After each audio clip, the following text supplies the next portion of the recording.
Everyone, প্রাইডিক্স নিউজের নতুন আরেকটি ভিডিওতে আপনাদেরকে স্বাগতম। বাংলাদেশ কি সত্যি পারবে ভারতকে হারাতে? কৌশল, প্লেয়ার ফোকাস এবং প্রেডিকশন সবই থাকছে আজকের এই ভিডিওতে। আজকের এই ম্যাচ অনুষ্ঠিত হচ্ছে দুবাইয়ের আন্তর্জাতিক স্টেডিয়ামে, যেখানে পিচ সাধারণত spinner favoured.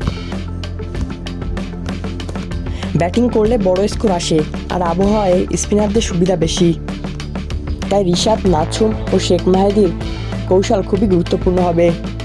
Abhishek Sharma, Shubman Gill, Suryakumar Yadav top order, আর বুমরা, আর্শদীপের ফাস্ট বোলিং হতে পারে ভারতের শক্তি। মাঝে মাঝে মিডল অর্ডারে অনিশ্চয়তা, স্পিনাররা যদি প্রেশার তৈরি করতে পারে তবে ভারত কিছুটা চাপের মুখে পড়তে পারে। মুস্তাফিজুর রহমানের ডেথ ওভারের জাদু, রিশাদ আর নাজুমের স্পিন মাস্টারি হতে পারে বাংলাদেশের শক্তি। পাওয়ার প্লেতে উইকেট নেওয়া বাংলাদেশের জন্য হতে পারে একটি গুরুত্বপূর্ণ শক্তি। ডেথ ওভারে মুস্তাফিজকে কাজে লাগানো, বাংলাদেশের মিডল অর্ডারকে স্থিতিশীল রাখার জন্য ছোট ছোট পার্টনারশিপ গঠন করা হতে পারে বাংলাদেশের একটি গুরুত্বপূর্ণ শক্তিশালী দিক।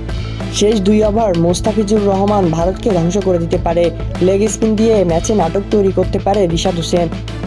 ইনিংস গঠন ও ব্যাটিং স্পিডের জন্য গুরুত্বপূর্ণ লিটন কুমার দাস। হ্যাঁ, টি-20 ইতিহাসে ভারত 16 ম্যাচ জিতেছে, বাংলাদেশ মাত্র একটিতে জিতেছে। কিন্তু ক্রিকেট অনিশ্চিত, সঠিক দিনে একসাথে ভালো বোলিং আর ব্যাটিং হলে বাংলাদেশের জয়ের সম্ভাবনা আছে। কোচ ফিল সিমন্স তো বলেই দিয়েছেন প্রত্যেক দলই ভারতকে হারাতে পারে। আমার প্রেডিকশনে ভারত ফেভারিট হতে পারে, কিন্তু বাংলাদেশ 30 থেকে 35% সম্ভাবনা নিয়ে লড়াই করতে পারে। আপনার মতামত কি কমেন্টে অবশ্যই জানাতে ভুলবেন না। ভিডিওটি ভালো লাগলে অবশ্যই একটি লাইক, কমেন্ট এবং সাবস্ক্রাইব করে আমাদের পাশে থাকবেন। ধন্যবাদ সবাইকে।